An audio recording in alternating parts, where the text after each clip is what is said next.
आज सबसे पहले हम भारत के भगोड़े कारोबारी विजय माल्या के घमंड का विश्लेषण करेंगे। विजय माल्या भारतीय बैंकों के 9,000 करोड़ रुपए लेकर लंदन में ऐश कर रहे हैं और वहां बैठे बैठे भारत के 133 करोड़ लोगों को खुली चुनौती दे रहे हैं। विजय माल्या ने हमारे देश में ईमानदारी से 2 वक्त की रोटी कमाने वाले हर व्यक्ति को चुनौती दी है।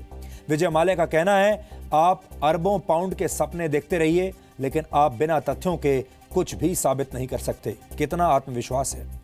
विजय माल्या के इस बयान में घमंड की मात्रा बहुत ज्यादा लगती है। विजय माल्या के इस घमंड के पीछे क्या वजह है, यह हम आपको आगे बताएंगे, लेकिन सबसे पहले विजय माल्या का यह अभिमान देखिए। यह बयान देखकर आपको इस आदमी पर आज बहुत गुस्सा आएगा। You can keep dreaming about the billion pounds, provided you have facts, right, to justify your question. Right? You don't know the facts, so don't ask irrelevant questions. Your multiple houses in the UK, your multiple offshore bank accounts. My multiple houses in the UK? Yes. I've been living here since 1992. Right. Your huge mansion. Mr. Malia, but were you happy with Kingfisher Airlines? The Kingfisher Airline loan. I did out of taxpayer earnings. The Kingfisher Airline loan was diverted to the ICC. There was no loan diverted anywhere. Mr. Mali, what are your plans now? Sorry. My plans? Yes. One here we go. What plans? Well, what's you going to do for the next few days? I'm going to defend myself in the court as I am expected to. Mr. Malia, are you live my life? Vijay Mallya के चेहरे पर शिकन तक नहीं है। विजय माल्या का ये घमंड देखिए। दरअसल विजय माल्या को अब यह लगने लगा है कि भारत सरकार उनका कुछ नहीं बिगाड़ पाएगी और लंदन में उनकी ऐश ऐसे ही चलती रहेगी सदा के लिए। लेकिन ऐसा नहीं है कि विजय माल्या किसी गलतफहमी के शिकार हैं, बल्कि उनके इस आत्मविश्वास और घमंड के पीछे एक बहुत बड़ी वजह है, और वो वजह यह है कि भारत का सिस्टम विजय माल्या को यहां वापस लाने के लिए गंभीरता से कुछ नहीं कर रहा है। कम से कम ऐसा दिख तो नहीं रहा। यह खबर पूरे देश को गुस्सा दिलाने वाली खबर है। देश में इस वक्त किसानों की कर्ज माफी का मुद्दा उफान पर है। आम लोग ये सवाल पूछ रहे हैं कि अगर देश के उद्योगपति हजारों करोड़ रुपए लेकर देश से भाग सकते हैं, तो फिर गरीब किसानों का कर्ज क्यों नहीं माफ हो सकता? और जब गरीब किसानों का कर्ज माफ हो सकता है, तो मध्यम वर्ग के लोग भी अब ये कह रहे हैं कि उनकी कार का और उनके घर का लोन क्यों नहीं माफ हो सकता?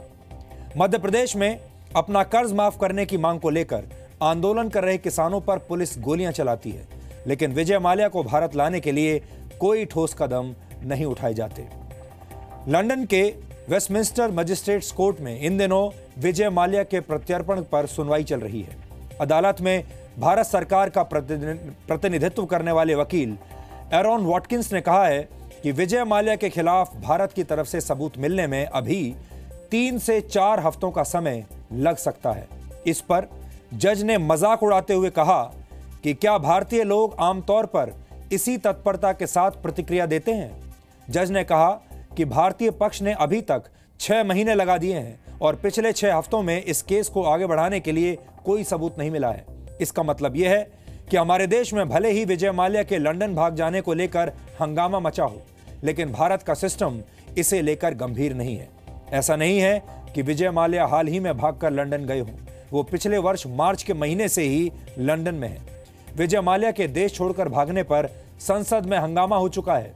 देश की तमाम सरकारों पर सवाल उठ चुके हैं।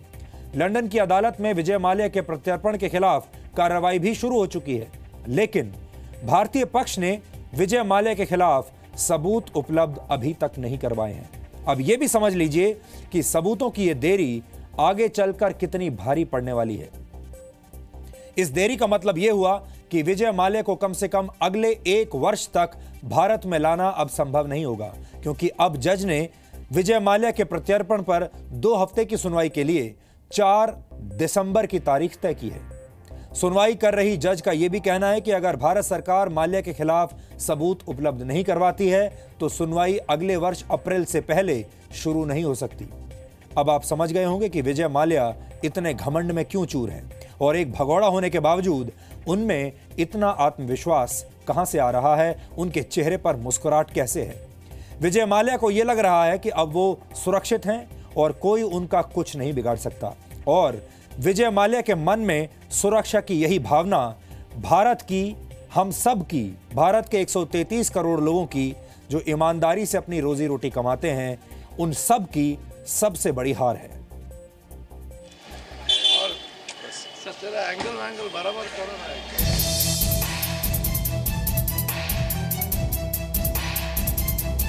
I am law-abiding citizen.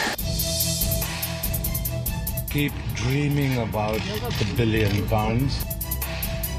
Vijay Mallya का ये घमंड बताता है कि उन्हें इस बात का यकीन है कि उनके अभी बुरे दिन नहीं आने वाले। मंगलवार को लंदन में जब अदालत में विजय माल्या की पेशी हुई तो वो घमंड में चूर नजर आए, जैसे भारत के 133 करोड़ लोगों को चुनौती दे रहे हों। न चेहरे पर कोई शिकन और ना ही कोई शर्म। बैंकों का 9,000 करोड़ रुपए का कर्ज लेकर भागने वाले की ऐसी अकड़ शायद आपने पहली बार देखी हो। You can keep dreaming about the £1 billion, provided you have facts to justify your question. Right? You don't know the facts, so don't ask irrelevant questions. Your multiple houses in the UK, your multiple offshore bank accounts. My multiple houses in the UK.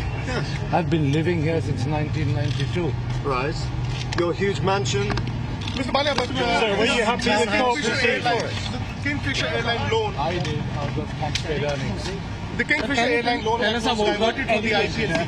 There was no loan diverted anywhere. Mr. Malia, what are your plans now? Sorry. My plans? Yes. One here we go. What plans? Well, what's you going to do for the next few days? I'm going to defend myself in the court as I am expected to. Mr. Malia, are you Live my life.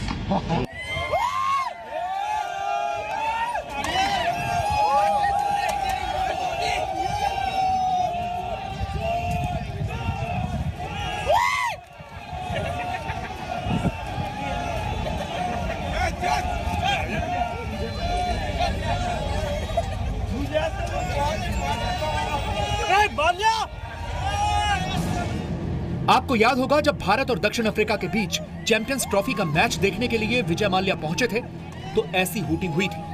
उन्हें चोर चोर भी कहा गया।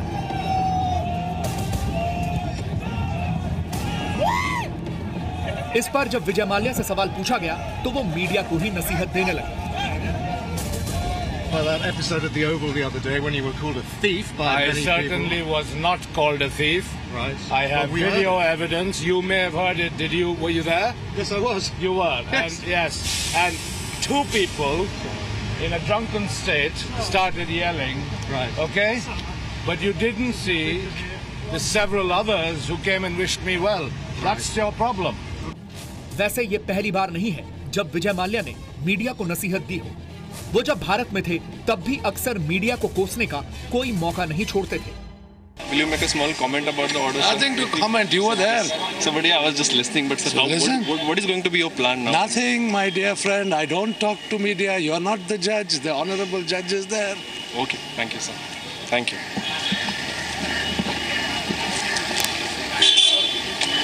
Angle बराबर ना मेहनत करके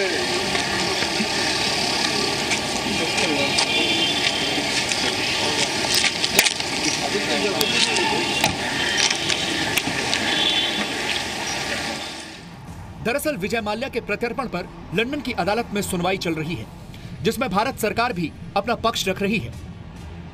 लेकिन भारत सरकार की तरफ से अदालत को पूरे सबूत नहीं दिए गए। इसीलिए अब विजय माल्या को लगता है कि हिंदुस्तान के आम आदमी के पैसों पर उनकी ऐश जारी रहेगी। यूके की कोर्ट ने कुछ डॉक्यूमेंट्स मांगे हैं जो प्रूफ की तरह से सबूत। वो डॉक्यूमेंट्स देने के लिए 1 महीने का टाइम उन्होंने दिया है। 1 महीने के अंदर गवर्नमेंट ऑफ इंडिया को वो डॉक्यूमेंट्स प्रोड्यूस करने होंगे और उसके बाद दिसंबर में डेट फिक्स की गई है हियरिंग की। तो दिसंबर में शुरू होगा तो मैं समझता हूँ ये तो स्पिल ओवर करेगा नेक्स्ट ईयर में।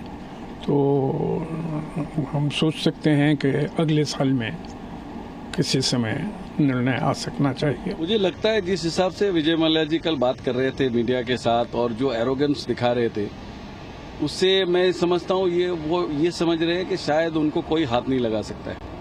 आज भी उनका जो बॉडी लैंग्वेज है वो वही बताता है कि वो सारी सिस्टम से ऊपर है और इस वजह से शायद उनके साथ में जो उनके जो लॉयर थे, उनकी टीम होगी, उन्होंने उनके अंदर एक कॉन्फिडेंस भर दिया है कि इंडियन गवर्नमेंट उनका कुछ नहीं बिगाड़ सकेगा।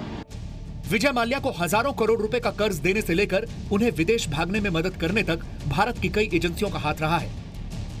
ये सवाल पहले भी उठते रहे हैं कि जब विजय माल्या का पीछा 17 बैंक कर रहे थे तो फिर जांच एजेंसियों और इमिग्रेशन विभाग के लिए उन्हें रोकना नामुमकिन कैसे हो गया।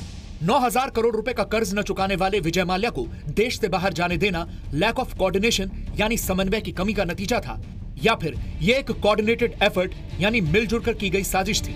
2012 में बंद हो जाने वाली किंगफिशर एयरलाइंस ने अपने 8 वर्षों की उड़ान के दौरान कभी भी मुनाफा नहीं कमाया, लेकिन बैंक माल्या की साख को ही ब्लैंक चेक मानकर उन्हें उधार देते रहे। सवाल यह भी है कि 2004 से 2012 के दौरान लगातार नुकसान में चल रही किंगफिशर एयरलाइंस को लोन क्यों दिए जाते रहे। 2011 में किसके कहने पर किंगफिशर को दिए गए लोन रीस्ट्रक्चर्ड किए गए, यानी माल्या की वित्तीय हालत देखते हुए लोन चुकाने की शर्तें आसान कर दी गईं और कर्ज वसूली के लिए विजय माल्या पर कभी कोई बड़ा दबाव क्यों नहीं बनाया गया। क्या यूपीए की सरकार विजय माल्या को तब डिस्काउंट दे रही थी? अब विपक्ष कह रहा है कि ऐसे हालात रहे तो माल्या कभी भारत वापस नहीं आ पाएंगे। भारत की सरकार, एनडीए की सरकार से पूछकर उनकी अनुमति लेके वो बाहर गए हैं, एक रणनीति के तहत वो बाहर गए हैं और अब वो यहाँ पर नहीं आएंगे। मुझे मालूम है कि वो नहीं आएगा। वो तो यहाँ रोक लेते तो बात अलग थी। ये रोज़ खबर आएगी लेकिन वो कभी आने वाला नहीं। वो एक सरकार यदि कोई समझौता उससे कर लेगी तब आ सकता है ना। वो तो गया। चोर कभी नहीं कहता है कि मैंने चोरी की है, कोई अपने कसूर को स्वीकार नहीं करता है। ये तो न्यायालय और अदालत तय करेगा कि उन्होंने गलती की है या नहीं की है।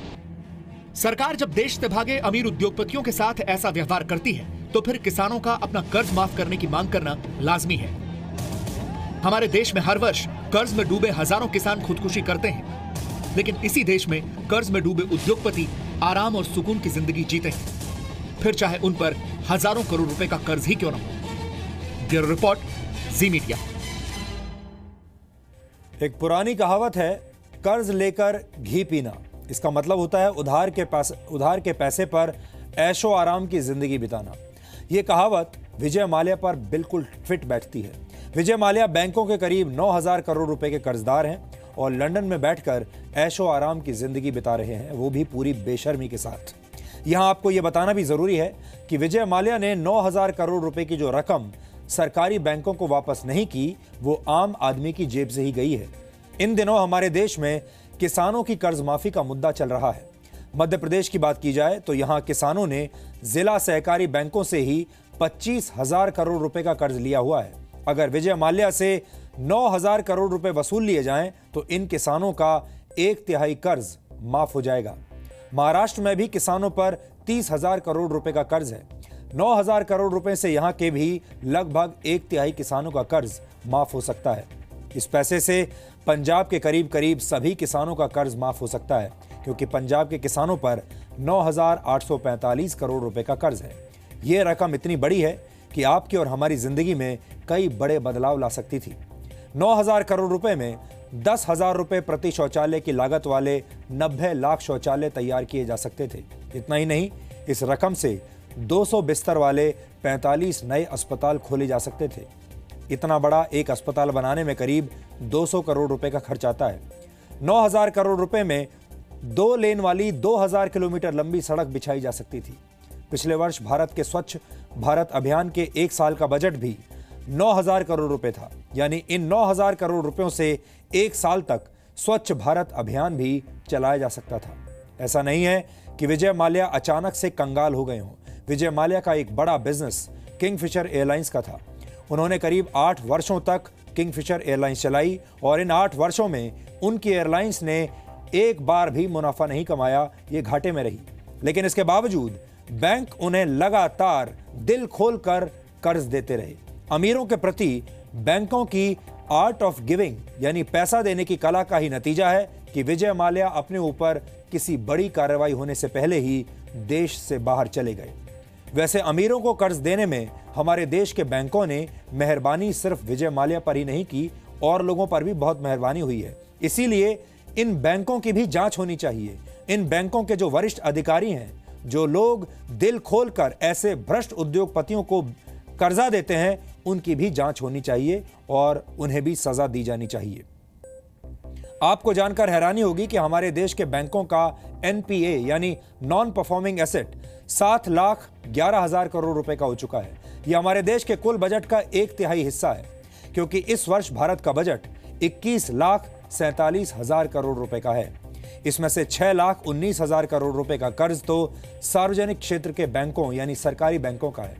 बैंकों के इस कुल एनपीए के 25% हिस्से के लिए केवल 12 खाते जिम्मेदार हैं, जिनकी पहचान अब आरबीआई ने कर ली है और इन खातों पर कार्रवाई की तैयारी भी कर ली गई है। यानी कुल मिलाकर हमारे देश के सरकारी बैंक ऐसे उद्योगपतियों को हजारों करोड़ रुपए का कर्ज दे देते हैं, जो बाद में उसे चुकाते नहीं है।